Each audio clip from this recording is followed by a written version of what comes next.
हमेशा से हमने सुना है प्रकृति भेदभाव नहीं करती, लेकिन भारतवर्ष के निवासियों के मामले में यह बात गलत साबित हो सकती है, क्योंकि अध्यात्म के मामले में प्रकृति भेदभाव ही करती है। भारतवर्ष को छोड़कर अन्यथा किसी भी देश में चला जाइए, वहाँ पे व्यक्ति को जो मूलभूत जो उनके उद्देश्य होते हैं वो होते हैं शक्ति, सामर्थ्य, संपन्नता, सौंदर्य। यही उनके मूलभूत परम उद्देश्य होते हैं। लेकिन भारत के मामले में यह 100% अलग है।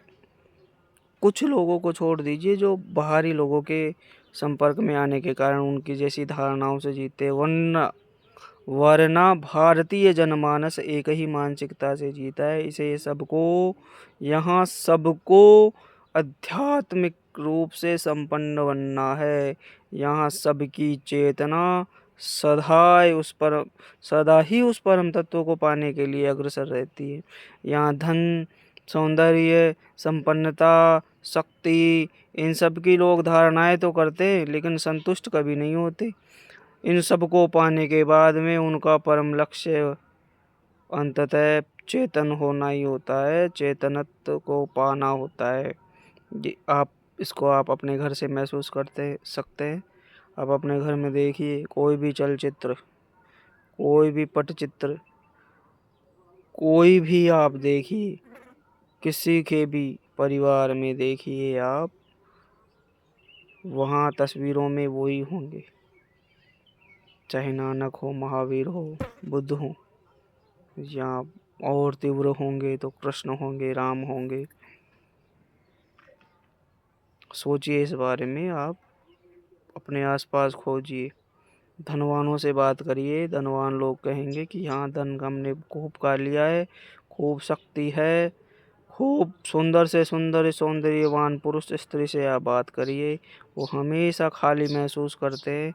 क्योंकि भारतीय जनमानस को एक ही चीज़ प्रभावित करती है, वो है अध्यात्म। वह अध्यात्म की उन ऊंचाइयों को छूना चाहता है जो कोई भी व्यक्ति छू सकता है। इसीलिए तो यहाँ पे निंदाएं होती है।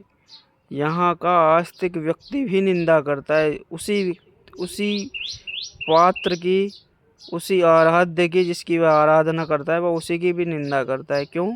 क्योंकि वह जानता है कि वह उसी चेतना को प्राप्त करने का अधिकारी है जिसकी वह आराधना करता है। यहाँ कृष्ण को पूजने वाला कृष्ण की भी आलोचना करता है, इसलिए क्योंकि उसे पता है कि वो कृष्ण होने का दम रखता है। इसलिए वह कृष्ण की आलोचनाएं करेगा, निंदा करेगा, चिंतन करेगा, और वो वहीं पे जाना चाहता है, वो ही हो जाना चाहता है।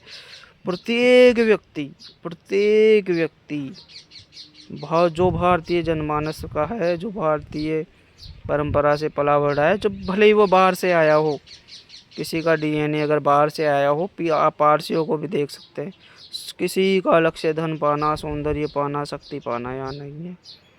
हाँ, एक प्रोसेस में वो ऐसा सोचते हैं, उसके पीछे चलते हैं, तो ऐसा हो सकता है। लेकिन यहाँ प्रत्येक व्यक्ति का परम लक्ष्य चेतन हो जाना है, आध्यात्मिक शांति को पाना ही यहाँ का परम लक्ष्य है। धन्यवाद।